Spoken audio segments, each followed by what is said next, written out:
Hello, everybody, and welcome once again to Fox World News and Entertainment. I am your host, Fox Taylor, and we have a great segment lined right up for you. Since Halloween is right around the corner, our segment is actually going to contain probably some creepy kind of things that you may or may not be prepared for. But our title to this segment is actually called Myths, Rumors, and Truth. What we have done is taken some of the myths that you might have heard, some of the rumors you may have heard, put them together, and we're going to tell you the story about them. And at the end, we're going to tell you whether it's true or not. So it should be fun. It should be some kind of learning for you, probably. This segment is going to be featuring the genre from the classic rock era. And we also have one pop in there, too. Maybe two. But given that it's Halloween, it may be a little creepy for you. And speaking of Halloween and creepy, let's start it off with a Halloween intro. Because I know you're going to love this. I know. Who turned out the lights? Hey, that's nice. Wait a minute. Hey, somebody tell me what the, all right, that's it.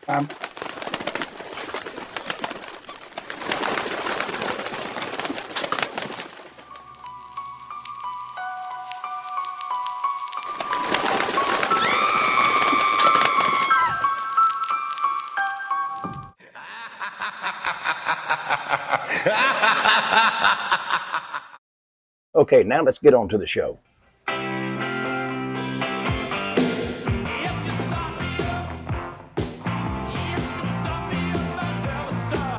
That's right, if you start him up, he may never stop. Of course, in this one, we're going to be talking about Keith Richards. This one is actually a rumor, and we're going to clarify it for you. The rumor's been going around that Keith Richards snorted his father's ashes. Well, let's see what we can find. Rolling Stones guitarist Keith Richards is well known for his history of sky-high substance tolerance. And to that credit, some of the wildest rumors contain an element of truth. For example, in 1973, Keith Richards did a 3-day blood cleansing, known as hemodialysis procedure. He did this in Sweden.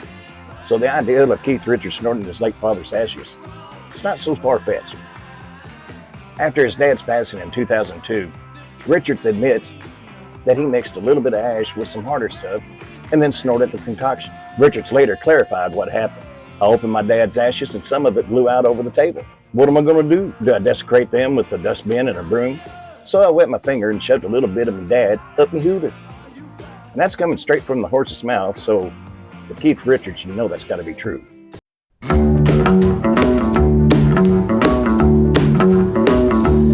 Here's one about Elvis Presley. A lot of you may or may not know, but there's been rumors going around that Elvis Presley was actually blonde. Well, I actually call it a sandy blonde. And if you remember some of his movies, back when he first started, his first Western movies, he was actually a sandy blonde. Now, the main rumor is, did Elvis Presley really use shoe polish to darken his hair? Well, come to find out, back in those days, Elvis didn't have the money to go to a salon and have his hair dyed. So yes, that is true. He used shoe polish to go ahead and darken his hair and make it black. And it's also been found out that even through the later years, he did it a couple of more times. Who'd have ever thought? But that's the king.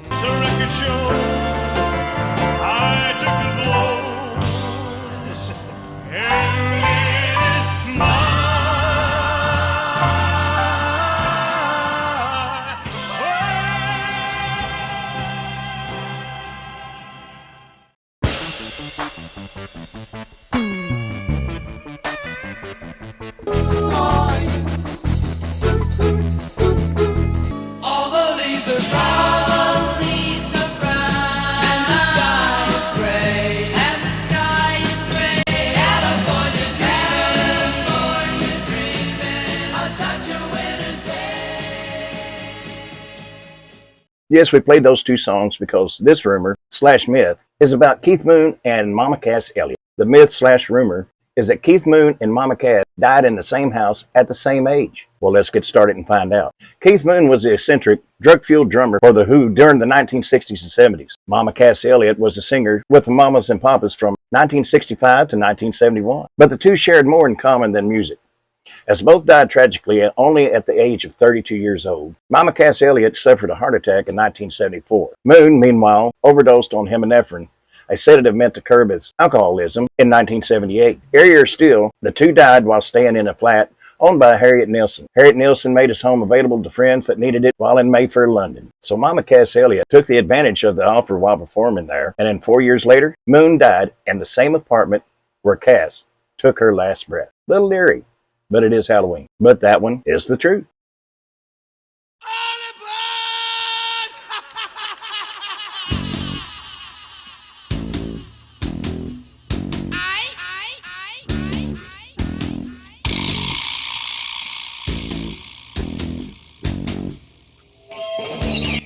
Yes, you guessed it, this segment is about Ozzy Osbourne. Now, I'm not going to really say whether it's a myth or a rumor, because a lot of people that have known Ozzy for a while, I think all of y'all have heard about him biting the heads off animals. Well, this rumor is that Ozzy Osbourne bit the head off a dead bat. Did Ozzy bite the head off of a dead bat? Let's find out. Actually, no rock and roll moments are as mythic as the ones involving Ozzy Osbourne biting the heads off of various animals. 1981, with his first solo record on the verge of U.S. release, Osbourne planned to release Doves as a peace offering of sorts during an Epic Records annual sales convention. Instead, the intoxicated rock star grabbed a dove and bit its head off. And then he did it again. Osbourne's decapitation of winged creatures didn't end with doves, though on January 20th, 1982, Osbourne was touring for his second solo album, Diary of a Madman, while performing at the Veterans Memorial Auditorium in Des Moines, Iowa. A 17-year-old threw a bat on the stage. Osbourne, assuming that the bat was plastic, bit the head off a very real, very dead bat. He was taken to the hospital and treated for rabies, marking the last time he bit the head off of any animal. I guess lesson learned maybe, but hey, it's Ozzy Osbourne. Who knows?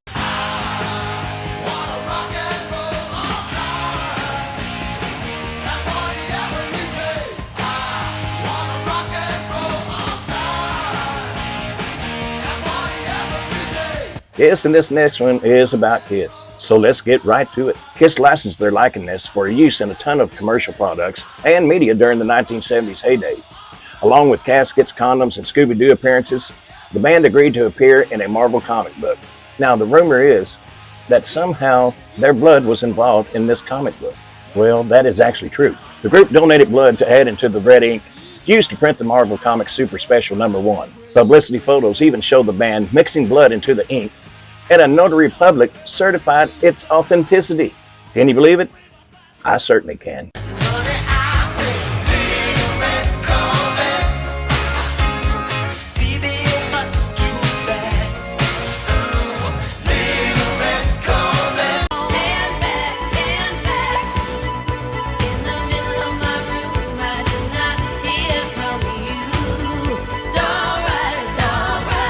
This next segment is really not rumor nor myth, but the two songs you just heard, they both have a connection. Stevie Nicks, while riding with her husband, was listening to the radio and a song came on from Prince called Little Red Corvette.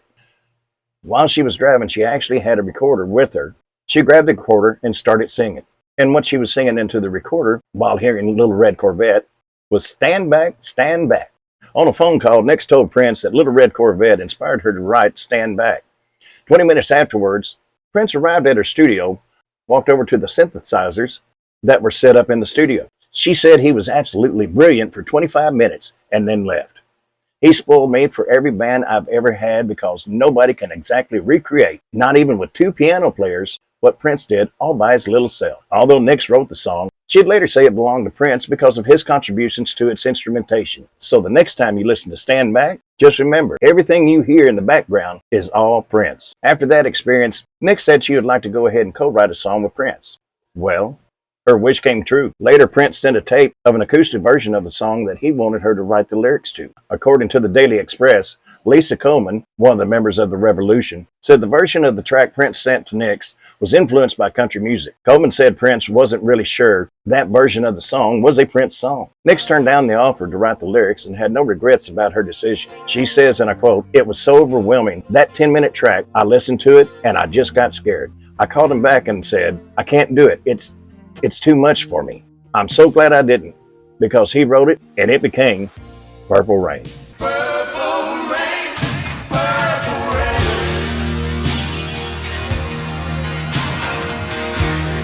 Purple rain, purple rain.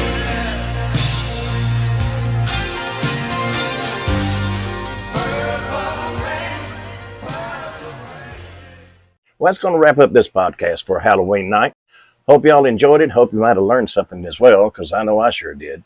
And remember, in the video cast before this one, I mentioned that we are on all different types of platforms. So always follow us, and always remember to hit subscribe wherever you see it. And I want to thank each and every one of you for watching this show. And once again, since we have so many platforms, for right now, this show is going to be on each platform. However, in a week or so, maybe less, certain platforms will have certain podcasts that the other platforms will not. So you got to keep searching, try to find us. Remember, it's YouTube, Facebook, TikTok, X, and True Social. And we'll be dealing into Instagram a little bit later. So until then, y'all have a happy Halloween. Before we go, the one I always call my SEEEESTER would like to say happy Halloween to everybody.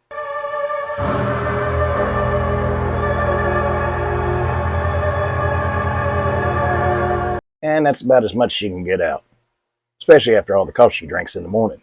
That's why I don't take her nowhere hardly.